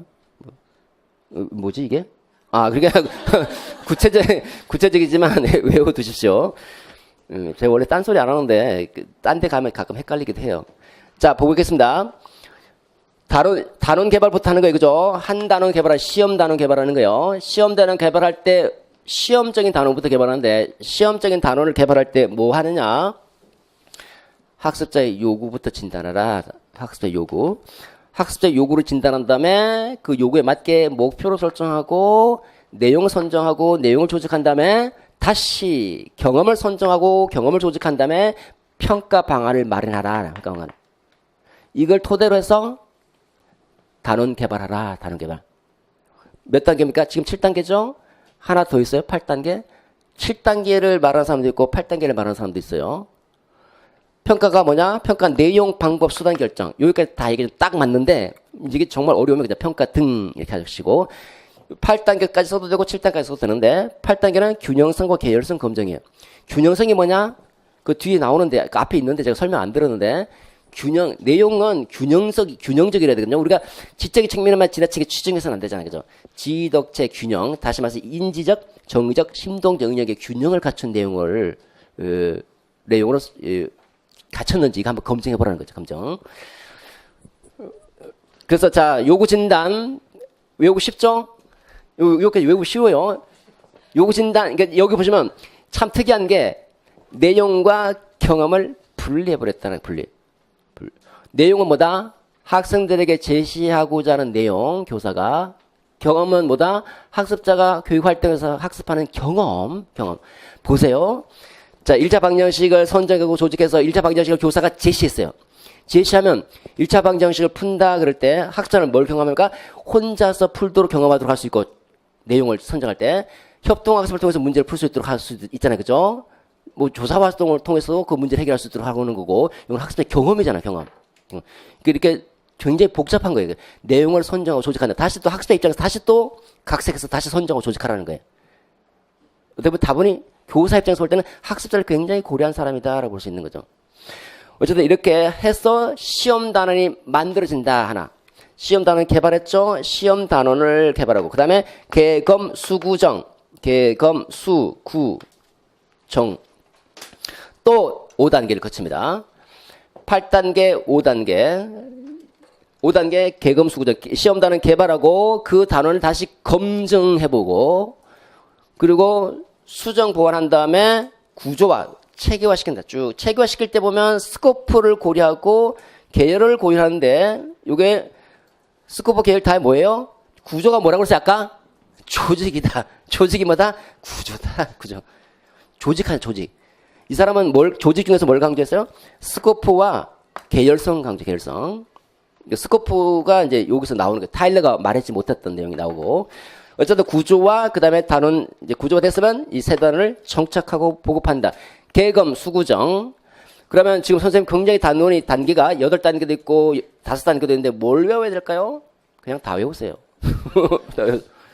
시험에 나오면 어떻게 될까요? 제가 시험에 출제 봤더니 사람들마다 다 다르더라고요. 일단은 학계 견해를 말씀드리면 여기 8단계 요거를 단계다라고 말하는 사람이 있어요. 서울대 소경희 교수. 그 다음에 요걸 5개를 단계다라고 말하는 사람이 있어요. 기타 다른 선생님들. 그러면 우리는 어디에 장단에 춤을 춰야 될까요? 문제 출제자 요구에 춤을 춰야 되겠죠. 출제자 요구가 이걸 요구하고 있는지 저걸 요구하고 있는지 잘 모르겠다 하면 어때요? 그냥 다 쓰는 거예요. 그냥 다 쓰면 되는 거예요. 그냥 어떻게 쓴다? 요거 등을 토대로 시험 단원을 개발하고 그 다음에 검수구정 이렇게 거친다. 외우십시오. 개검수구정이다. 요건 좀 쉽죠? 요게 이제 잘 안 외워집니다. 예. 자, 쏙쏙 키워드 쏙쏙 잠깐 보십시오. 제가 요거 책에서 기본서에서 빠뜨린 것 같아서 5페이지에 단원의 그 세부적인 설명이 있는데 지금은 여러분 이것까지는 알 필요 없고 그냥 단계 절차 정도만 좀 알아두십시오. 시험 단원 개발이죠. 시험적인 단원을 개발하는 거예요. 개발할 때 어떻게 한다? 8단계의 하위 요소를 고려해서 개발하겠죠. 그죠? 두 번째, 시험 단원을 이제 검증해보는 말은요, 이게 과연 교수할 만한 가능성이 있는지, 너무 어렵고 쉬울 수도 있잖아요. 그죠? 교수 가능성이 있는지, 타당한 내용들인지, 타당성이 있는지, 이 검증하기 위해서 수준이 다른 학년이나 다른 교관 영역에 한번 적용시켜보는 거예요. 요거 배운 애들을 정말 잘 풀었는지, 그 다음에 요거 못 배운 애들은 좀 얼마나 어려워하고 있는지, 다른 교과 영역에 적용하면 또 어떻게 되는지, 요 교수 가능성과 타당성을 검증하는 거예요. 타당성을 검증하기 위해서 다른 수준의 학년이나 교과 영역에 적용시켜보고, 그래서 검증이 끝났습니다. 검증할 때, 문제가 있구나. 이거 이미 배운 학생도 어려워하구나. 그러면, 수준을 좀 낮춰야 되겠다. 이렇게 생각할 거 아니에요. 그죠? 그 다음에 수정 및 보완. 그 수정 보완한 다음에 보편적인 교육과정. 그 수준에 있는 학생들은 누구나 다 그 내용을 이해할 수 있도록 보편적인 교육과정을 개발하고 단원을 이제 여러 개 단원이 만들어지면 그 여러 개 단원을 다시 구조화해서 여러 개 단원 구조화해서 전체 범위와 계열성을 검증. 계열성 스쿠포에 맞는지 계열화되어 있는지 검증하고 그다음에 세 단원 정착 보급인데 정착할 때 정착시키기 위해서 현직 연수시킨 다음에 자 이렇게 우리 학교에서 이제 선생님들이 교사가 이제 주축이 돼서 이 사회과 선생님들끼리 모여서 이제 연수할 거 아니에요. 내가 교육과정 개발했는데 자 요렇게 하자 이렇게 연수시킨 다음에 이제 보급한다. 요 단계. 일단은 여기까지는 알 필요 없고요. 여러분들 지금은 절차 정도만이라도 확실하게 기억해 두시기 바랍니다. 특징입니다. 특징 34페이지죠. 특징은 특징이 아까 말씀드린 대로 교사 중심적이다. 교사가 교육과정을 한 단원부터 직접 개발한다는 거죠. 직접 개발한다. 나머지 편하게 쓰십시오. 교사가 직접 개발한다는 교사 중심적이다. 두 번째 단원부터 개발하는 거죠. 지금 뭐지? 단원 개발해서 전체 교과 형성으로 나간다는 거죠. 이걸 우리가 귀납적이다. 귀납적 어떤 분들이 질문하시더라고요. 선생님 귀납적이란 말하고요. 연역적이란 말이 뭐죠? 이렇게 질문하시는데 어려워할 필요 없어요. 구잖아요. 이형이잖아요. 구체적인 것에서 일반적인 것으로 나가는 거고 일반적인 것에서 구체적으로 나가면 연역적이다. 저 중학교 1학년 때 이거 뭐지 해갖고 나름대로 암기법 이게 19 이렇게 기억했던 적이 있는데 그래서 아까 저 1월 반에 이렇게 설명하고 암기 테스트를 했더니 선생님이 귀납적입니다. 뭐죠? 그랬더니 구체적인 것에서 일반적으로 나갑니다. 이렇게 설명하더라고요. 그러면 곤란하죠. 차라리 구체적인 단원을 개발하고 일반적인 교과 형성으로 나간다. 이렇게까지 해주면 되는데 중요한 건 단원과 전체 교과잖아요. 그죠? 전체 교과. 그 얘기를 해줘야 되는데 구체적인 것에서 일반적으로 나가면 이렇게 설명하시더라고요. 35페이지에 당연히 처방적이죠. 그죠?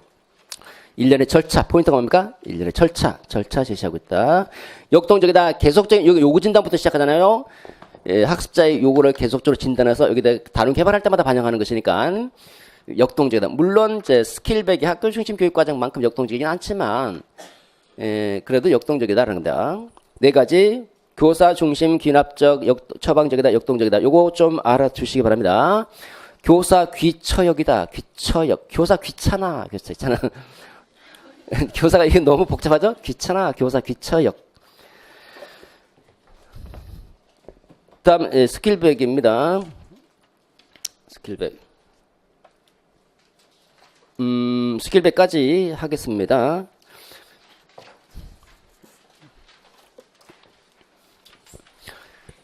자, 스킬백 하면 스쿨하고 비슷하죠? 스쿨입니다. 학교 중심 교육과정 개발 모형. 스쿨 베이스드 커리큘럼 디벨롭먼트. 학교 중심 교육과정 개발 모형입니다. 스킬백은. 이건 학교에서 교육과정을 개발하기 위한 모형이다라고 볼 수 있겠고요. 학교 교육과정 개발 모형이 뭡니까? 학교 수준의 교육과정을 개발하는 거예요. 여러분들이 학교 나가서 학교 전체 교육과정을 개발한다. 그러면 학교 수준의 교육과정을 개발하는 것이고, 나는 사회 선생님인데 내가 사회과 교육과정을 개발하겠다. 그러면 교사 수준에서 교육과정을 개발하는 거예요.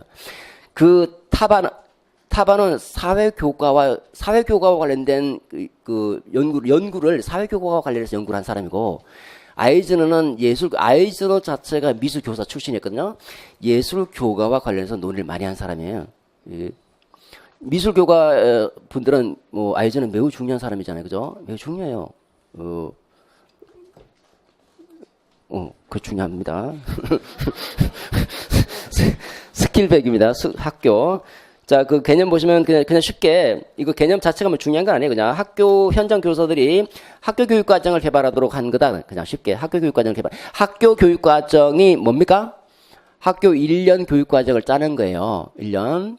예를 들어서 우리가 학교 교육과정을 짠다 그러면 3월 1일 학기 초부터 시작해서 다음 해 2월 말까지 전체 학년의 학교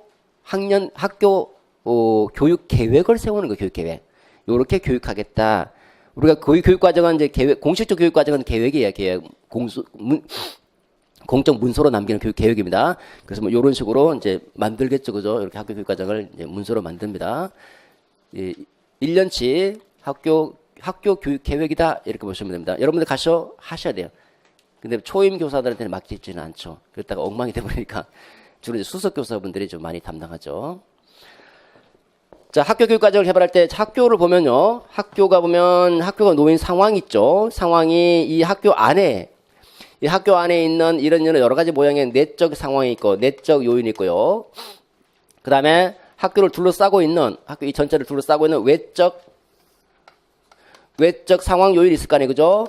이 요인을 알아야지 뭘 교육 목표를 설정하든지 말든지 하죠. 학교와 관련된 내외적 상황 요인부터 먼저 분석하고 목표를 설정해야 된다. 상황 요인.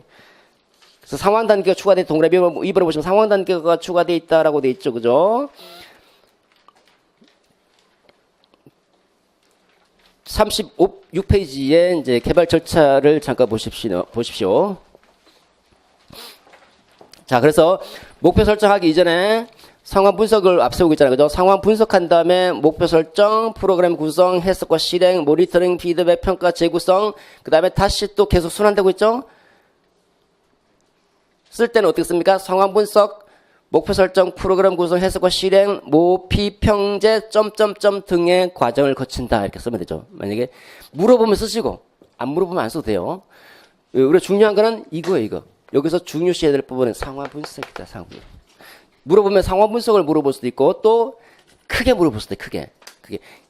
또 요즘처럼 오픈형 형태로 나올 수 있어요. 이거는 이 오픈형 형태까지 지금 이 시간에는 다루지를 못하고요. 다뤘다가 너무 좀 깊게 들어가는 것 같아서 일단 기본적인 개념 정도만 좀 숙지하도록 하겠습니다.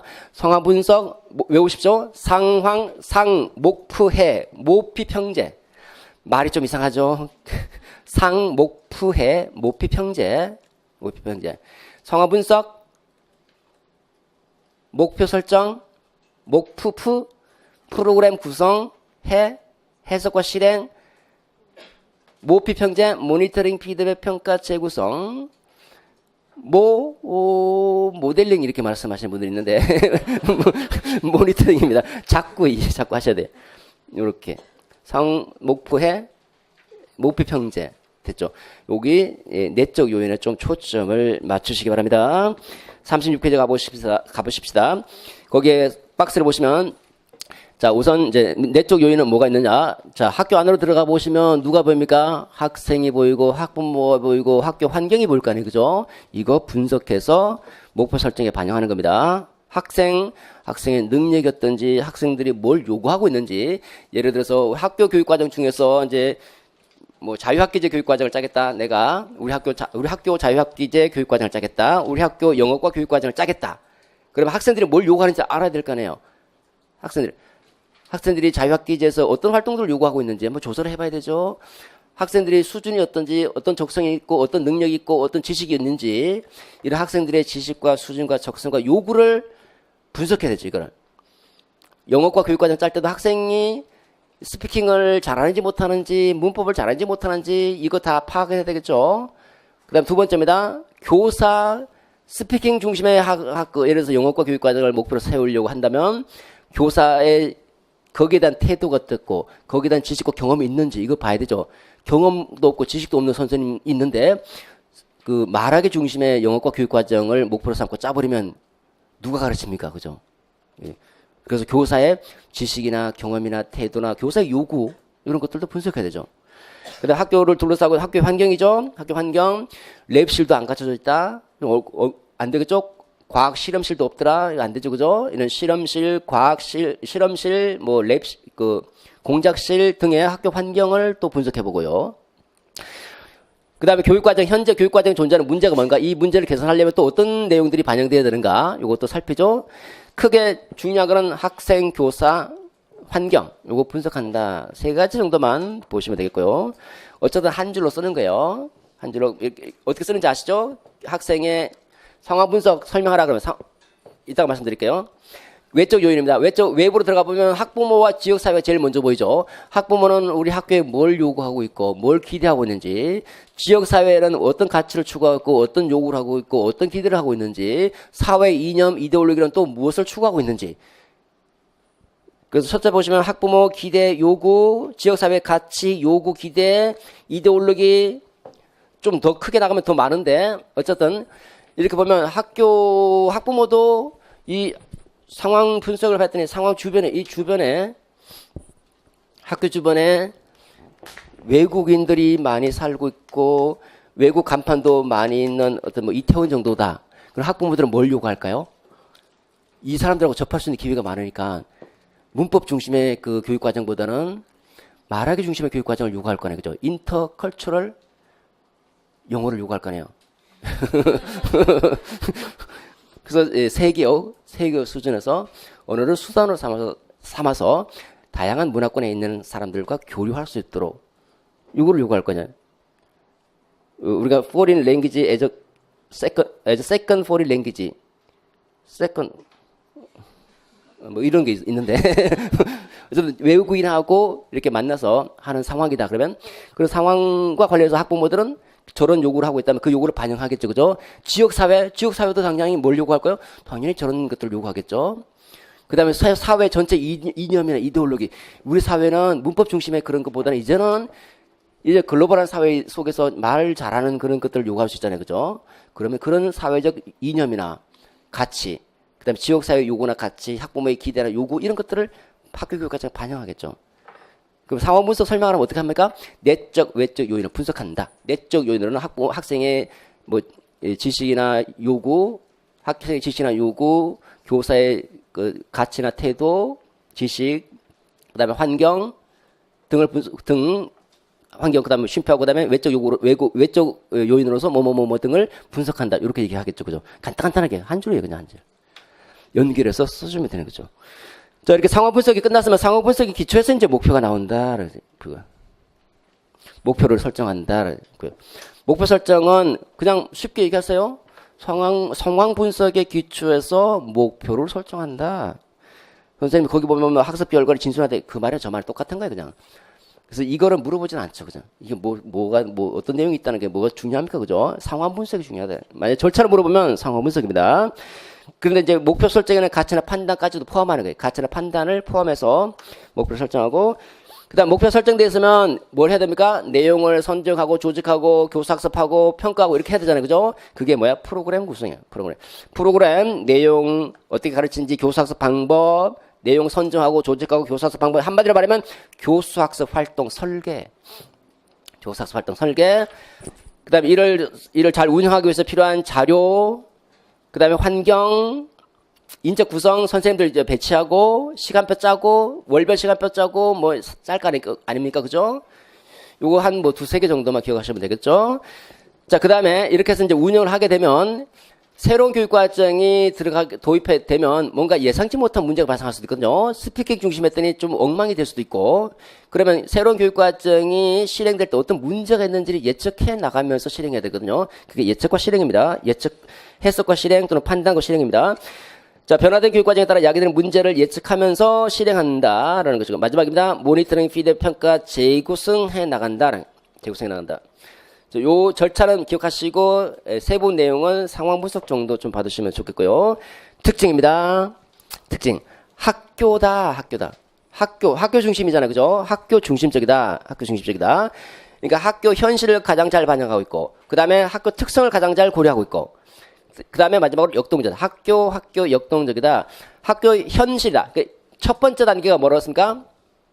현실. 학교 상황 맥락을 파악하는 거잖아요. 그죠?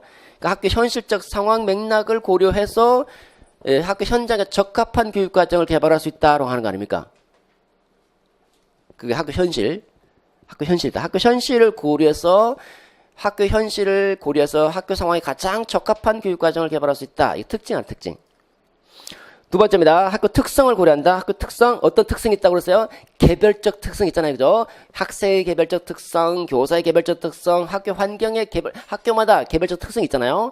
그 학교의 개별적 특성들을 반영해서 교육과정을 개발한다. 굉장히 학교에 적합한 교육과정이 만들어진다는 거죠. 역동적이다. 상호작용적이다. 많은 사람들의 그 내적, 외적 요인들을, 이 사람들의 요구를 반영한다고 그랬잖아요. 그죠? 내외적 요구를 반영한다. 학생, 학부모, 교사의 요구나 필요를 반영해서 역동적으로 수정해 나가니까 역동적이다라는.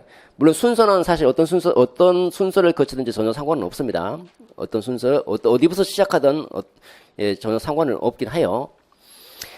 세 가지 학교 현실, 상황 현실을 반영한다. 두 번째 학교 특성을 반영한다. 개별적 특성이죠. 개별 하나하나 학생, 교사, 학부모.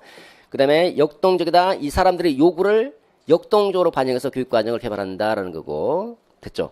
그런 정도까지 하시면 되겠습니다. 자, 이제 위기소와 맥타의 백워드 설계 모형인데, 이 사람이 굉장히 분노해하고 있는데, 왜 분노할까요? 별점이 낮아서 분노하는 거죠. 요거는 이제 다음 시간에 내일 다루도록 하고, 지금까지 했던 것 간단하게 다시 한번 정리를 한번 해보도록 하죠.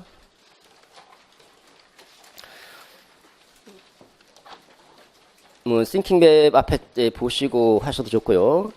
자, 우리가 어디서부터 타일러부터 시작했죠? 타일러 합리적 모형입니다.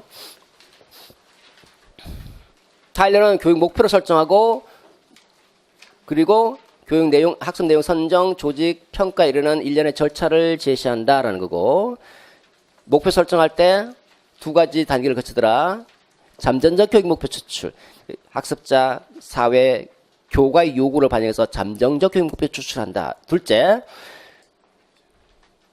교육 철학의 관점에서 가치 있는지, 학습 심리학의 관점에서 목표 도달 가능한지를 고려해서 구체적인 교육 목표 설정한다. 목표 설정. 구체적 교육 목표 설정 어떻게 하는가? 구체성, 부포일실, 구체성, 행동, 내용 요소와 행동 요소를 포함해서 행동 요소의 차원에서 구체적 행동 용어로 진술, 포괄성, 구포, 일관성, 실현 가능성을 고려해서 목표 진술, 그 다음에 이제 목표 설정이 됐으면 학습 경험 선정하죠. 학습 경험 선정의 원리가 있더라. 기만학습, 일일, 기회 원리, 만족의 원리, 학습 가능성, 일목표 다 경험, 일경험 다 성과, 그 다음에 조직의 원리, 경험 조직의 원리, 계속성, 계열성, 통합성, 계속, 동일 내용 계속 반복, 그 다음에 계열성은 동일 내용의 폭과 깊이, 통합성, 서로 연관되어서 하나로 묶어낸다. 연속성하고, 그러니까 그 연계성하고 구분해야 된다, 통합성. 그 다음에 평가하고, 됐죠? 이 타일러 모형의 그 특징, 별칭을 보라, 별칭. 목표 중심적이다. 왜? 목표를 가장 중시하고 있고, 다른 요소는 수단. 그 다음에 합리적이다. 왜 합리냐? 합리적 일련의 절차를 제시해서 누구나 쉽게 적용해서 개발할 수 있다. 그 다음 특징, 뭘 가르칠 것인가? 가치 중립적이다. 답변하지 않는다. 그리고 처방적이고 연역적이다. 장점입니다. 실용종평이다. 실용종평, 수뇌부 외 실제. 실용종평, 수뇌부 외 실제. 실용적이다. 왜? 탈맥락적이다. 어떤 교과, 어떤 수준, 어떤 수업에 쓰든지 폭넓게 적용할 수 있다. 요기하다 쉽다. 왜 쉬운가? 절차를 제시하고 있잖아. 합리적 절차. 종합적이다. 왜? 교육과정과 수업을 구분하지 않고 4단계 제시하잖아. 평가에 용이하다. 왜 평가가 용이한가? 구체적이고 명세적 행동용으로 목표를 설정하잖아. 그 다음에 단점. 수단. 무엇을 가르칠 것인가? 내용이 목표 달성이면 수단. 왜 수단 시대인가?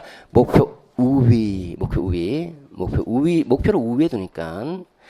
그 다음에 내용이 없더라. 실질적인 내용이 없더라. 무엇을 가르칠 것인가에 대해서.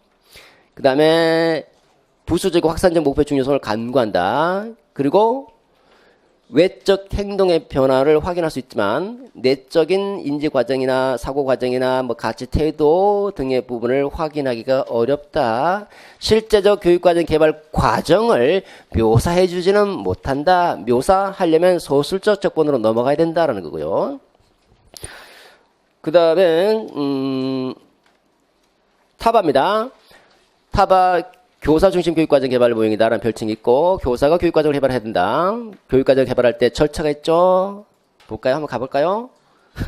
요구 진단, 내용, 목표 설정, 내용 선정 조직, 경험 선정 조직, 평가, 내용 방법 수단 결정, 균형성, 계열성 검증을 토대로 시험 단원 개발, 계검 수구정, 시험 단원 검증, 그 다음에 수정 및 보완, 단원 구조와 새 단원 정착 및 보급의 과정을 거친다. 특징이죠. 별칭을 보라. 교사 중심적이다. 왜 교사가 어떤 외부에서 개발된 교육 과정을 그대로 적용하는 것이 아니라 수업을 운영하는 교사가 직접 교육 과정을 개발한다. 어떻게 개발하는가? 균합적으로 개발한다. 하나의 단원부터 시작해서 전체 교과 형성으로 나간다. 그 다음에 교사 귀찮아, 역동적이다. 처방적이다. 역동적이다. 요구 진단을 반영해서 요구 진단 계속적으로 반영한다는 거죠. 학습자 요구를 계속적으로 반영해서 한다. 그 다음에 스킬백 학교 중심 교육과정 개발 모형입니다. 스킬백 학교 중심 교육과정 개발 모형 절차를 살펴보시면 학교 내외 상황 그림 생각하십시오. 내적 상황이 있고 외적 상황이 있다. 상황 분석, 그 다음에 목표해, 모피 평제, 상황 분석, 목표 설정, 프로그램 구성, 목표해, 해석과 실행, 모니터링, 피드백, 평가, 재구성, 상황 분석입니다. 내적, 외적 요인을 분석하는 것을 얘기하죠. 내적 요인 누구 보입니까? 학습자, 교사, 환경. 외적 요인은 학부모, 지역사회, 이데올로기 등을 토대로 상황 분석 끝. 됐죠? 그 다음에 특징입니다. 학교 현실적 상황을 반영한다. 학교의 개별적 특성을 반영한다. 역동적이다. 됐나요? 수고했습니다. 내일 뵙도록 하겠습니다. 네.